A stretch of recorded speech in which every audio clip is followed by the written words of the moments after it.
சேலத்துல விஜய் அவர்கள் இன்னைக்கு ஒரு கூட்டம் கூட்டியிருக்காரு. அந்த கூட்டத்துக்கு பார்த்தீங்கன்னா, அவங்க பர்மிஷன் வாங்குனது 5000 பேரு. கண்டிப்பா ஒரு 7000, 8000 பேர் வந்திருப்பாங்க அப்படின்னு கணிக்கப்படுது. கடைசியில வந்து பாஸ் இருக்கவங்க மட்டும் தான் உள்ள அலோவ் பண்ணுவோம் அப்படிங்கிற மாரி வழக்கமான சிச்சுவேஷன் தான் இருந்த டைம்ல, கடைசி நேரங்கள்ல நல்லா அந்த வீடியோலாம் பார்த்தா எப்படி இருக்கு அப்படின்னா, பேரிகேட தாண்டி தான் வந்து ரசிகர்கள் வந்து உள்ள புகுந்து விஜய பார்க்க ஆர்வமா போயிருக்காங்க. விஜய் வழக்கம் போல வந்து அந்த கேரவானுக்கு மேல நின்னு தான் பேசியிருக்காரு.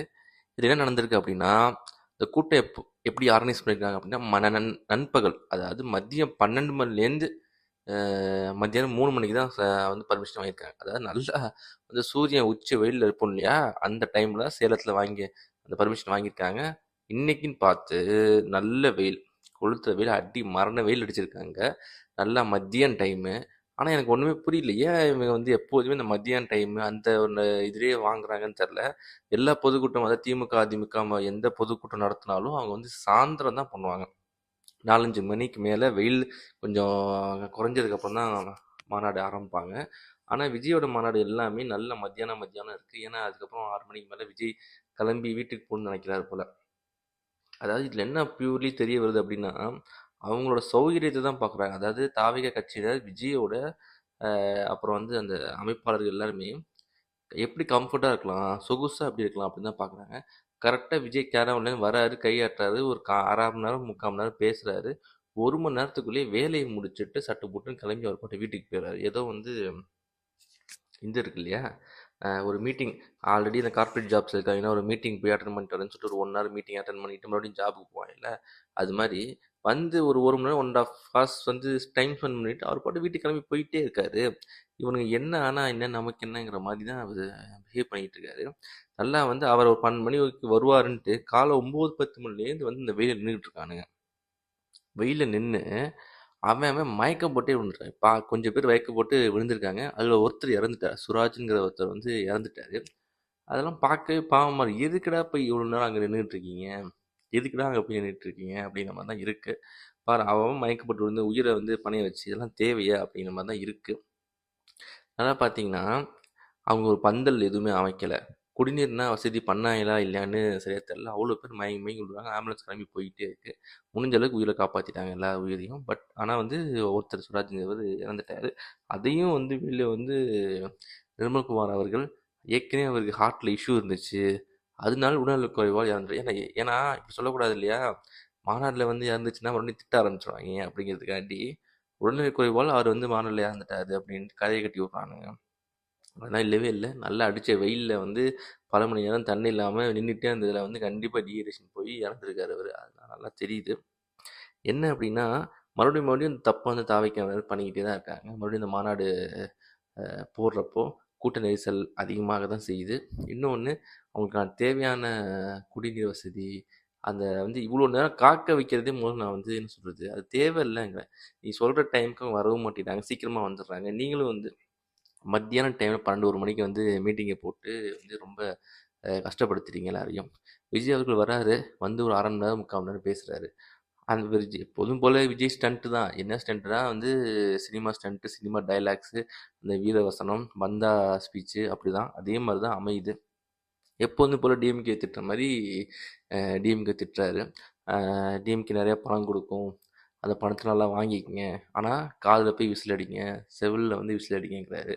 அப்புறம் வந்து வேற என்ன சொல்றாருன்னா, இது மாரி நான்சிங்கான அ வந்து என்ன சொல்றது, காழ்ப்புணர்ச்சியோடைய ஓட பேச்செல்லாம் இருக்கு. அது மட்டும் இல்லாம, அவரு இப்ப மக்கள சந்திக்கிறாரு அப்படின்னா, அவர் என்ன பண்ண போறாரு? எப்படி தமிழ்நாட்ட கொண்டு வரணும்னு நெனைக்கிறாரு? என்னென்ன திட்டங்கள் வச்சிருக்காரு? எப்படி கொண்டு வரப் போறாரு? இந்த ஆட்சியில நடக்கிற குறைகள் என்னென்ன? அத எப்படி சரி செய்யலாம்? நம்ம எடுத்து வர கொள்கை என்ன? இந்த இந்த கொள்கையில நீங்க மனசுல நிறுத்திக்கணும். இத நீங்க ஃபாலோ பண்ணணும். அப்படிலாம் எதுவுமே கிடையாது. வருவாரு. வந்தவுடனே பஞ்ச் டயலாக்கு. "நான் யாரு தெரியுமா?" அப்படிங்கிற மாரி பஞ்ச் டயலாக். அதே மாரி இப்பயும் வந்து நான் வந்து இதுக்கெல்லாம் பம்புற ஆள் கிடையாது அப்படிங்கிற மாரியும். அப்புறம் வந்து ஒரு 10, 15 டைம் ஸ்டாலின், ஸ்டாலின், ஸ்டாலின், ஸ்டாலின் சாரோட பேர இழுத்திருப்பாரு. பேர் இழுத்து வந்து அவர் வந்து ஸ்டாலின் சார் எப்போதுமே சொல்லுவார் இல்லையா? நம்ம எப்போதுமே டெல்லிக்கு அவுட் ஆஃப் கண்ட்ரோல். அது மாரி நீங்க எதுல அவுட் ஆஃப் கண்ட்ரோல் நான் சொல்றேன் அப்படின்ட்டு, பெண்கள் பாதுகாப்புல அவுட் ஆஃப் கண்ட்ரோல். அது ஊழல் அவுட் ஆஃப் கண்ட்ரோல், அது மாதிரி நிறைய அவுட் ஆஃப் கண்ட்ரோல் அடுக்கிறாரு. இதெல்லாம் இதெல்லாம் வந்து என்னன்னா, டிஎம்கே எதிர்த்து எதிர்த்து எதிர்த்து நம்ம எதுவுமே பண்ண தேவையில்ல. நேராக அரசியலில் வந்து வர்றோம், டிஎம்கேவை வந்து தாக்கி பேசுகிறோம், ஸ்டாலினை தாக்கி பேசுகிறோம். இதனால் இது பண்ணுறோம் அப்படின்னா, அவங்க தான் சிஎம். அவங்கள அடித்து உட்கார வச்சுட்டு நம்ம சிஎம் ஆயிடணும். அவ்வளோதான் சிம்பிள் டார்கெட் வந்து விஜய்க்கு. அவ்வளோதான். இவ்வளோ தான் அரசியல். இதுதான் அரசியல்னு அவர் நினச்சிக்கிட்டு இருக்காரு. ஆனால் அவருக்கு என்ன தெரியல அப்படின்னா, நீங்கள் இப்போ ஸ்டாலின் அடிக்கிறதுனாலையோ இல்லை வந்து திமுக அடிக்கிறதுனாலையோ நீங்கள் பெரிய ஆகிட மாட்டீங்க. அவனை அடிச்சுட்டா நம்ம பெரிய ஆயிடலாம், அவனை அடிச்சுட்டா மக்கள் வந்து நம்ம சைடு திருப்பிடலாம், என்னத்தையா சொல்லி சொல்லி சொல்லி மக்கள் நம்ம சைடு திருப்பி நம்மளுக்கு ஓட்டு போட வச்சு நம்ம சிஎம் ஆயிடலாம். அது கிடையாது. சிஎம்ங்கிறது அது கிடையாது. நீங்கள் வந்து உங்கள் கொள்கையை சொல்லணும். நீங்கள் எப்படி தமிழ்நாடு கொண்டு போக போகிறீங்கன்னு சொல்லணும். என்னென்ன திட்டம் வச்சுருக்கீங்கன்னு சொல்லணும். நான் ஆட்சிக்கு வந்தால் என்னென்ன மக்கள் கொடுப்பேன் அப்படிங்கிறத சொல்லணும். இது இப்படி பண்ணலாம்னு சொல்லணும். இதை கிரிட்டிசைஸ் பண்ணணும். இது நல்ல ஐடியா சொல்லணும். இது மாதிரி நீங்கள் பேச பேச மக்கள் கண்டு இறங்கி வேலை செய்ய போராட போராட அப்போ தான் மக்களுக்கு உங்கள் மேலே நம்பிக்கை வந்து உங்கள் கீழே ஆட்சி கொடுப்பாங்க. இதையே புரிஞ்சுக்காம இந்த அரசியலே தெரியாமல் எவனோ ஒருத்தன் பக்கத்தில் இருக்க கூட இருக்கவெல்லாம் சொல்கிறான்னு கேட்டுக்கிட்டு ஒவ்வொரு மேடைக்கும் வந்து திமுகவையும் ஸ்டாலின் திட்டிட்டு திட்டிட்டு திட்டிட்டு திட்டிட்டு போனால் அது முழுமையாக வெறுப்பு அரசியல் தான். போயிட்டு இவங்களை திட்டணும், நம்ம ஜெயிக்கணும், இவங்களை திட்டணும், நம்ம ஜெயிக்கணும். இந்த ஒரே அஜெண்டா தான். உங்களுக்கு வேறு அஜெண்டாவே இல்லை. உங்கள் ஸ்பீச்சில் நல்லாவே தெரியுது. திமுக அரசை திட்டணும், ஸ்டாலினை திட்டணும், உங்களை எதிர்க்கணும். எதிர்த்துட்டா மக்கள் நம்மளுக்கு ஓட்டு போட்டுருவாங்க, நம்ம வந்து சிஎம் ஆயிடலாம். அவ்வளோதான். மற்றபடி ஒரு கூட்டத்திலையும் விஜய் வாயிலேருந்து ஒரு கொள்கை பற்றியோ பெரியாரை பற்றியோ யாரை பற்றியும் எந்த ஒரு அறிவுபூர்வமான விஷயங்களையும் கொள்கையை பற்றியும் ஒரு 5 நிமிஷம் கூட பேசுனது கிடையாது. அதே மாதிரி விஜய் அவர்கள் தமிழ்நாட்டுக்கு என்ன செய்ய போகிறேன்னு சொன்னதே கிடையாது. அதை எப்படி செய்ய போகிறேன்னு சொன்னது கிடையாது. என்னென்ன திட்டங்களை வச்சுருக்கேன்னு சொன்னது கிடையாது.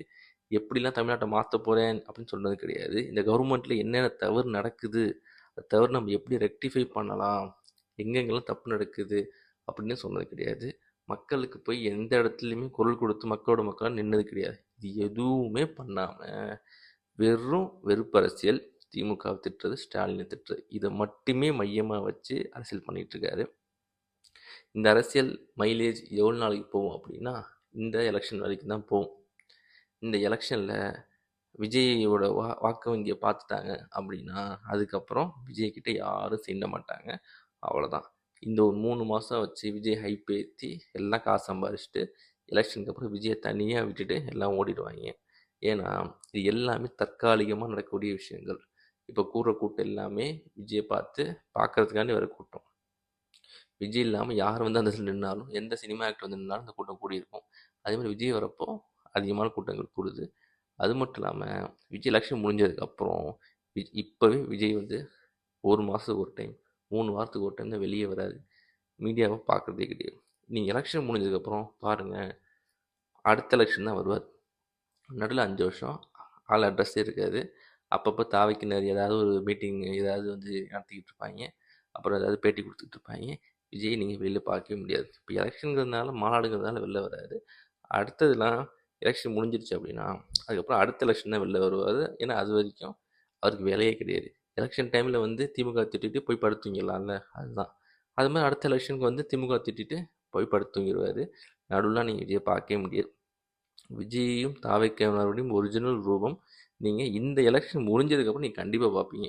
இந்த எலெக்ஷன் முடிஞ்சதுக்கப்புறம் அவங்க ஒரு 2 வருஷம் 3 வருஷம் தாவைக்கான ஒரு கட்சி இருந்துச்சா அப்படின்னு இருந்துச்சா அப்படிங்கிற மாதிரி எல்லாரும் யோசிக்கிற அளவுக்கு அவங்க நடந்துப்பாங்க.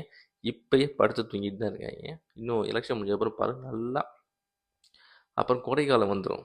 அதுக்கப்புறம் பாருங்கள் ஏசியை போட்டு நல்லா படுத்துவாங்கன்னா, பனியூரில் தலைவர் படுத்துனாருன்னா அவ்வளோதான். 2 வருஷம் ஓடிடும். 2 வருஷம் 3 வருஷம் கழிச்சு எம்பி எலெக்ஷனுக்கு கண்டிப்பாக நிற்க மாட்டாங்க. கேட்டால் நம்ம டார்கெட் சிஎம் பதவி தானே, அதனால் எம்பி எலெக்ஷன் நிற்க மாட்டாங்க. மறுபடியும் 2026 அப்போ அடுத்தது எப்போ வரும்? 30 31 வருமா? அப்போ தான் வந்து மறுபடியும் வந்து விஜய் அவர்கள் காலத்தில் வந்து 2030 வரும்னு நினைக்கிறேன், மறுபடியும் காலத்தில் வருவார். ஸோ இப்போ எலெக்ஷன் 3 மாதம் முடிஞ்சதுக்கப்புறம் விஜய் அவர்கள் மறுபடியும் வந்து அடுத்த எலெக்ஷனுக்கு சிஎம் பதவிக்காண்டி மறுபடியும் களத்தில் இறங்கி இது மாதிரி மாநாடாக போட்டு சிஎம் திட்டுறது, சவால் விடுறது, சண்டை கூப்பிட்றது, எல்லோரும் வந்து இஷ்டத்துக்கு பேசிட்டு அப்புறம் மறுபடியும் தோற்றுருவாங்க. மறுபடியும் ரிப்பீட்டு. இப்படியே போய் கொஞ்ச நேரத்தில் கட்சி கழிச்சிட்டு எல்லாம் அவன் வேலையை பார்க்க போயிடுவான். விஜய் அவர்கள் படம் நடிக்க போயிடுவார். இதுதான் நடக்க போகுது. மக்களே, விஜய் இது மாரி பண்ண பண்ண விஜயோட செல்வாக்கு குறைஞ்சிக்கிட்டு தான் இருக்கு. மக்கள் மத்தியில விஜயோட மதிப்பு குறைஞ்சிட்டு தான் இருக்கு. பார்ப்போம் எப்படி போகுதுன்னு. மீண்டும் ஒரு செய்தியோடு சந்திப்போம். நன்றி, வணக்கம்.